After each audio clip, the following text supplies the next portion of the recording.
আজ আমরা জানব দ্রৌপদীর বস্ত্রহরণ সম্পর্কে। কথিত আছে, যখন দুর্যোধন সবার মধ্যে দ্রৌপদীর চিরহরণ করতে উদ্যত হলেন, সেই মুহূর্তে দ্রৌপদী ছিলেন ঋতুমতী অবস্থায়। ভাবুন তো, এক নারীর জীবনের সবচেয়ে সংবেদনশীল সময়, অপরাধীদের হাত থেকে নিজেকে রক্ষা করতে লড়াই করছেন, তার দিকে শত শত ধৃতরাষ্ট্রপুত্র, ভীষণ অপমান আর সভায় নীরবতা। দ্রৌপদী দুই হাত তুলে প্রার্থনা জানালেন, হে কৃষ্ণ, তুমি ছাড়া আজ আমার আর কেউ নেই। আর ঠিক তখনই ঘটে গেল সেই মহালীলা। কৃষ্ণ তার অসীম করুণায় প্রেরণ করলেন অন্তহীন বস্ত্র। দুর্যোধন যতই টানে, শাড়ি শেষ হয় না। দ্রৌপদীর লজ্জা রক্ষা করলেন স্বয়ং শ্রীকৃষ্ণ।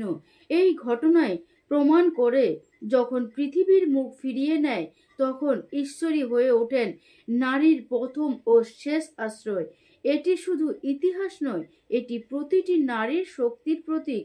দ্রৌপদীর ঘটনা যেখানে বিশ্বাসী সবচেয়ে বড় অস্ত্র। আপনি যদি শ্রীকৃষ্ণের ভক্ত হয়ে থাকেন, তাহলে চ্যানেলটি সাবস্ক্রাইব করবেন।